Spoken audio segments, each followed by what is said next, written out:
Hello everyone, welcome back to the Run Academy. So देखिए, आप already जानते हैं कि हमने इलेक्ट्रोलिसिस स्टार्ट किया हुआ है और उसके रिलेटेड पार्ट ए और पार्ट बी की जो थ्योरी थी उसके रिलेटेड जो इंडेक्स क्वेश्चन थे वो हमने डिस्कस कर लिया है। आज के लेक्चर के अंदर हम पार्ट सी स्टार्ट करेंगे जो कि है एप्लीकेशन ऑफ इलेक्ट्रोलिसिस, जिसमें सबसे पहले आज हम इलेक्ट्रोप्लेटिंग के बारे में बात करेंगे। और हाँ, अगर आपको ये वीडियो पसंद आती है तो प्लीज जल्दी से सब्सक्राइब कर लीजिए और वीडियो को लाइक जरूर करें अगर आपको पसंद आ रही है तो। और ऊपर जितने भी चैनल और जो पेजेस दिए गए हैं उनके जो लिंक्स है डिस्क्रिप्शन बॉक्स में डाल दिए हैं। तो बिना कोई टाइम वेस्ट किए चलिए शुरू करते हैं।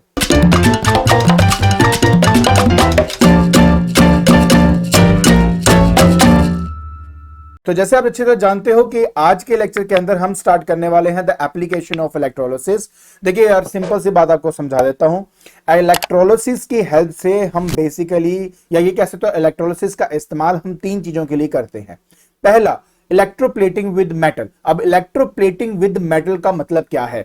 बहुत सिंपल है। मान लीजिए कि मेरे पास एक ब्रास का स्पून है, उस ब्रास के स्पून के ऊपर मैं सिल्वर की कोटिंग करना चाहता हूं, तो एक ऐसे प्रोसेस को हम कहते हैं इलेक्ट्रोप्लेटिंग। बहुत सिंपल सी बात है। मेरे पास एक मेटल है, उसके ऊपर किसी और मेटल की परत चढ़ाना चाहता हूं, तो उस पूरे प्रोसेस को हम कह देंगे इलेक्ट्रोप्लेटिंग। दूसरा प्रोसेस क्या है या दूसरी एप्लीकेशन क्या है? Electro refining. अब इलेक्ट्रो रिफाइनिंग का मतलब बहुत सिंपल है। देखिए क्या है कि मेरे पास मान लीजिए कॉपर जो है वो बहुत इंप्योरिटी के साथ मुझे मिला हुआ है।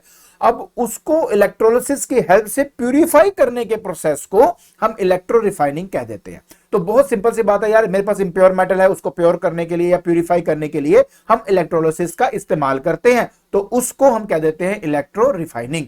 उसके बाद आता है एक्सट्रैक्शन ऑफ मेटल, जिसको इलेक्ट्रोमेटलर्जी भी हम कहते हैं। अब एक बात ध्यान से आप भी समझ लीजिए, क्या होता है कि बहुत ज्यादा जो रिएक्टिव मेटल्स होते हैं वो अकेले नेचर में हमें नहीं मिल पाते, क्योंकि आसपास की जो ऑक्सीजन है उससे रिएक्ट होकर वो उनके ऑक्साइड्स की फॉर्म में हमें मिलते हैं। अब उनके ऑक्साइड मतलब उनकी ऑक्सीजन से उनको हटाने के लिए आपके मन में आ रहा होगा कि सर काम करते रिड्यूसिंग एजेंट इस्तेमाल कर लेते हैं, जैसे कार्बन मोनोऑक्साइड या हाइड्रोजन का इस्तेमाल कर लेते हैं। लेकिन क्योंकि बहुत रिएक्टिव नेचर के अंदर होते हैं और ऑक्सीजन से रिएक्ट होने के बाद जो उनका हमें कंपाउंड मिलता है वो इतना स्टेबल होता है कि उनको तोड़ना थोड़ा मुश्किल हो जाता है इन रिड्यूसिंग एजेंट के लिए।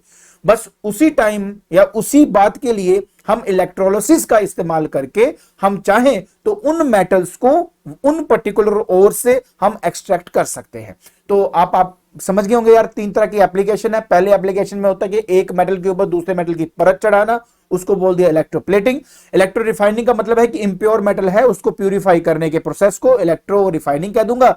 एक्सट्रैक्शन ऑफ मेटल के अंदर हम क्या करेंगे कि अगर मुझे अपने किसी मेटल को एक्सट्रैक्ट करना है किसी कॉम्प्लेक्स मतलब मिक्सचर ऑफ कंपाउंड के अंदर से, तो बस उसको हम कह देंगे अपना दैट इज इलेक्ट्रोमेटलर्जी। तो ये सारी बातें आई होप आपको अच्छी तरह समझ में आ गई होंगी। Very good. अब सबसे पहले शुरुआत करेंगे बेटा इलेक्ट्रोप्लेटिंग के साथ। देखिए, इलेक्ट्रोप्लेटिंग जैसे मैंने आपको कहा एक ऐसा प्रोसेस जिसके अंदर एक मेटल के ऊपर दूसरे मेटल की हम परत को चढ़ा देते हैं, उसको इलेक्ट्रोप्लेटिंग कहते हैं। बाकी इंग्लिश भाषा में अगर इस चीज की डेफिनेशन देखनी है तो ये रहा, कहता है it is the process in which a thin film of a metal like gold, silver, nickel, chromium etcetera gets deposited on the another metallic article with the help of the electricity, तो हम उसको बोल देंगे electroplating. बहुत ही simple process है, इतनी कोई बड़ी बात नहीं है। लेकिन सवाल यहां पे ये होता है कि सर इलेक्ट्रोप्लेटिंग करने का रीजन क्या है, क्यों करनी है इलेक्ट्रोप्लेटिंग? तो देखिए, सबसे पहला और सबसे बढ़िया रीजन तो यही है कि हम डेकोरेटिव पर्पस के लिए इसका या डेकोरेशन के लिए इसका इस्तेमाल करते हैं। अब देखिए यार, सिंपल सी बात है, मेरे पास ब्रास है ना। अब ब्रास में इतनी चमक कहां जो गोल्ड के अंदर हमें दिखाई देगी। तो हमने क्या करना है कि मेरे पास या फिर ब्रास का मेरे पास कोई भी मान लो मेटल है, उस पे सिल्वर की परत अगर मुझे चढ़ाऊंगा तो लगेगा ना कि सिल्वर के चम्मच में आप जो है वो खाना खा रहे हो, बट असलियत में तो वो सिल्वर है नहीं, उस पे सिल्वर की परत चढ़ी होती है। कभी कभार आप खुद देखोगे कुछ कुछ ऐसे सब्सटेंस होते हैं जिसमें लिखा होता है गोल्ड प्लेटेड या सिल्वर प्लेटेड। इसका मतलब क्या होता है? इसका मतलब ये होता है कि भाई नीचे का मटेरियल कुछ और है या मेटल कुछ और है, उसके ऊपर गोल्ड की या सिल्वर की परत चढ़ाई हुई है। उससे क्या होता है यार, सुंदर लगता है, बस डेकोरेशन पर्पस के लिए इसका इस्तेमाल होता है। अब मैं आपको एक सिंपल सा एग्जांपल दिखाता हूं। अब इन दोनों को ध्यान से देखो, इन दोनों रिंग्स को देखो। इन दोनों रिंग्स में ये वाला रिंग जो है आपको अच्छा लग रहा है कि नहीं लग रहा? क्यों? क्योंकि इसके ऊपर परत चढ़ाई हुई है सिल्वर की, ब्रास का था, उसके ऊपर मैंने सिल्वर की परत चढ़ाई, देखो कितना सुंदर मतलब ये चमक रहा है आपका, है ना। तो बस डेकोरेशन पर्पस के लिए हम इसका इस्तेमाल कर लेते हैं। दूसरा सबसे इंपॉर्टेंट जो मुझे लगता है वो यही है कि अगर मेरे पास कोई पर्टिकुलर मेटल है, उसको कोरोजन से बचाने के लिए या रस्टिंग से बचाने के लिए उसके ऊपर इलेक्ट्रोप्लेटिंग कर दी जाती है। जैसे कि यार मेरे पास आयरन के ना जो टूल या इंस्ट्रूमेंट्स होते हैं उसमें जंग लग जाता है, रस्ट लग जाती है। अब वो ना लगे उसके ऊपर हम निकल या क्रोमियम या जिंक की उसके ऊपर प्लेटिंग कर देते हैं, उसकी वजह से हमारे टूल पे जंग नहीं लगता और टूल जो है इंस्ट्रूमेंट है वो जल्दी हमारा खराब नहीं होता।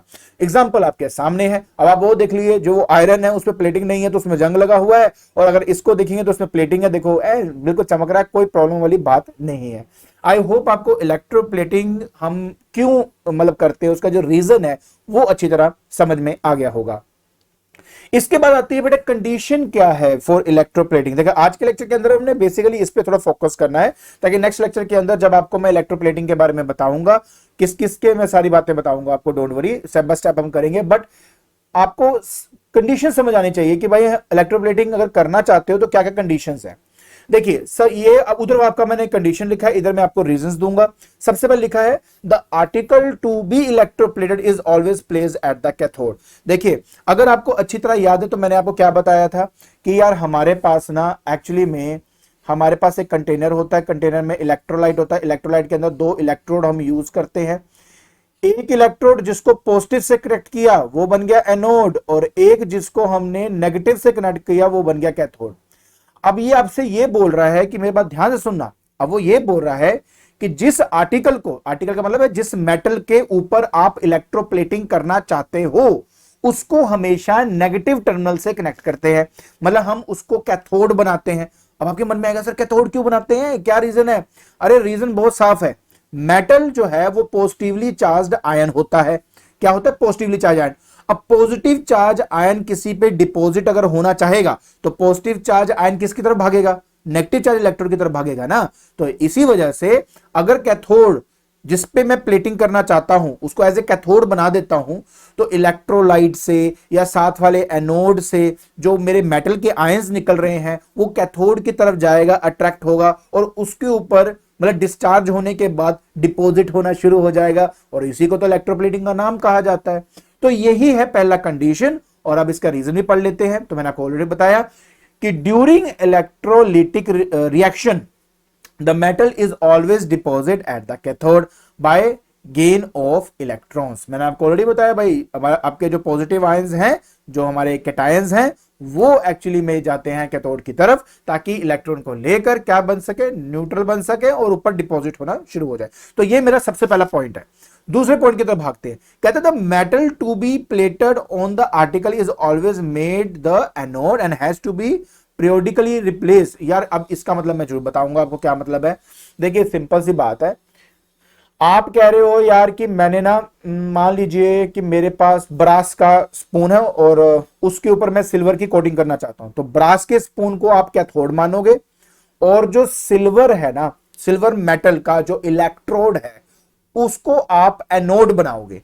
अब ऐसा क्यों, मेरी बात समझने की प्लीज कोशिश करें। यहां पे पहली बात, इलेक्ट्रोलिसिस जब हम करते हैं इलेक्ट्रोप्लेटिंग के लिए, तो जिन इलेक्ट्रोड्स का इस्तेमाल हम करते हैं वो होते हैं एक्टिव इलेक्ट्रोड्स। अब एक्टिव इलेक्ट्रोड्स वो जो इलेक्ट्रोलिसिस में खुद पार्ट करें, और अगर आपको याद होगा मैंने कॉपर सल्फेट के केस में कॉपर को इलेक्ट्रोड लेकर आपको समझाया था कि कैसे एनोड में जो कॉपर होता है इलेक्ट्रॉन को लूज करके एज ए आयन निकलकर इलेक्ट्रोलाइट में चले जाता है और वो फिर जाता है कैथोड के पास और वहां पर डिपॉजिट होना शुरू हो जाता है। इससे क्या होता है, इससे मेरे आयंस की जो कॉन्सेंट्रेशन है इलेक्ट्रोलाइट के अंदर वो कम नहीं होती, बट इसका यही होता है कि एनोड के जो कॉपर का मेटल था, एनोड का जो कॉपर का मेटल था वो धीरे धीरे उसमें से खत्म होना शुरू हो जाता है। क्योंकि उसमें से बार बार खत्म हो रहा है, इसकी वजह से मुझे एनोड को बार बार रिप्लेस करना पड़ेगा।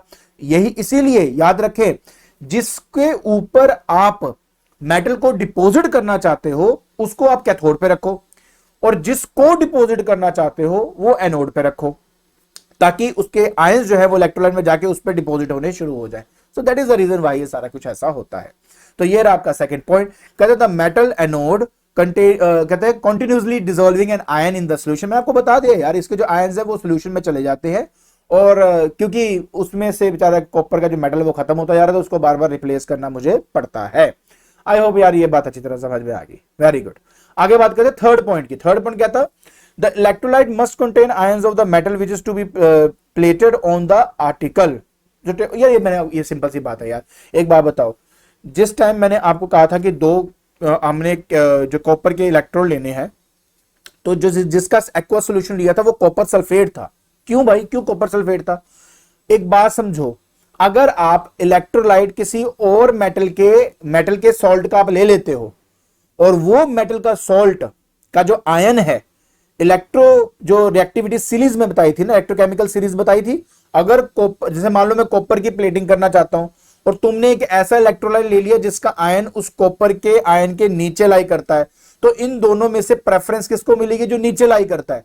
तो अगर आपने किसी और आयन का इस्तेमाल कर लिया तो वो डिपॉजिट होने लग जाएगा। इसीलिए कहा जाता है कि जिसकी आप कोटिंग करना चाहते हो उसी का ही इलेक्ट्रोलाइट आप इस्तेमाल करें, ताकि कंफ्यूजन ना रहे कि दोनों में से कौन आपका उसमें डिस्चार्ज होगा, नहीं होगा। तो यही आपका थर्ड पॉइंट है, ये आपकी एक्सप्लेनेशन है। आप चाहे तो एक्सप्लेनेशन यहां पे देख सकते हो। क्या था? इलेक्ट्रोलाइट जो dissociate into ions of the metals which migrate towards the cathode and are deposited as neutral metallic atom of the electrode। Simple सी बात है। कोई अगर आप और ले लोगे तो यार प्रॉब्लम क्रिएट होगी। सिंपल सी बात। क्लियर? आगे देखिए, फिर आता है चौथा पॉइंट। कहता है low current for a long time should be used. एक बात आपको बता देता हूं, कितना ज्यादा आपने डिपॉजिट करना है किसी मेटल के ऊपर, वो इस बात पे डिपेंड करता है कि कितनी देर के लिए आप करंट उसमें से पास कर रहे हो।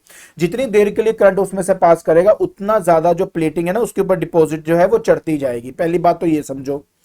दूसरी बात, लो करंट होना यार बहुत इंपॉर्टेंट है। क्यों? क्योंकि आप पहले खुद सोच के देखो, पहला जो आयन है वो वहां पे गया, कैथोड के पास गया। ये आयन है, ये कैथोड है, नेगेटिव चार्ज, ये इसके पास गया, जाएगा, अपने आप को डिस्चार्ज करेगा, ठीक है, न्यूट्रल होगा, इस पे डिपॉजिट होगा। डिपॉजिट होने का टाइम तो दो। अगर आप जल्दी जल्दी जल्दी जल्दी करते जाओगे तो आप प्रॉपर वे के अंदर आयंस को इस पे डिपॉजिट होने नहीं दे रहे हो। So that is the reason why हमेशा कहा जाता है कि low current for a longer time आप इस्तेमाल करोगे, और तब जाके इसके अंदर अच्छी सी कोटिंग हो जाएगी। तो यहां लिखा है कि higher current causes uneven deposit of the metal, longer time, low current initiate a thicker uniform deposition। I think यार क्लियर है, समझ में आ रहा है ना आपको? टाइम दोगे, आराम से करोगे तो बहुत अच्छी कोटिंग चल जाएगी। जल्दी जल्दी करोगे तो अनइवन सी कोटिंग हो जाती है, अच्छी कोटिंग नहीं हो पाती। और पांचवा सबसे इंपॉर्टेंट पॉइंट, हम डीसी करंट का इस्तेमाल करते हैं, एसी करंट का इस्तेमाल नहीं करते हैं। अब इस बात को समझें क्यों। देखिए यार, सिंपल सी बात है। अगर मेरे पास मान लीजिए ये है, मतलब यहां पर मैंने इलेक्ट्रोलाइट डाला हुआ है। अब इस इलेक्ट्रोलाइट के अंदर मान लीजिए मैंने यहां पर दो इलेक्ट्रोड का इस्तेमाल किया, एक है ये पॉजिटिव, एक है यहां पे नेगेटिव।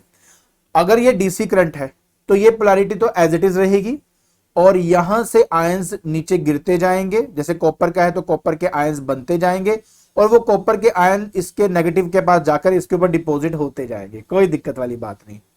लेकिन अगर मान लीजिए इसी सिस्टम को मैंने कनेक्ट कर दिया अपने एसी के साथ, तो एसी करंट पता क्या होता है? एसी करंट दिखने में कुछ ऐसा होता है, मतलब ये पॉजिटिव पोलैरिटी और नेगेटिव पोलैरिटी। पॉजिटिव पोलैरिटी का मतलब ये है कि हाफ, जैसे मान लीजिए ये पूरी वेव आपकी 10 सेकंड में बनती है। मैं एग्जांपल दे रहा हूं, ऐसा नहीं होता, एग्जांपल है, 10 सेकंड में बनती है।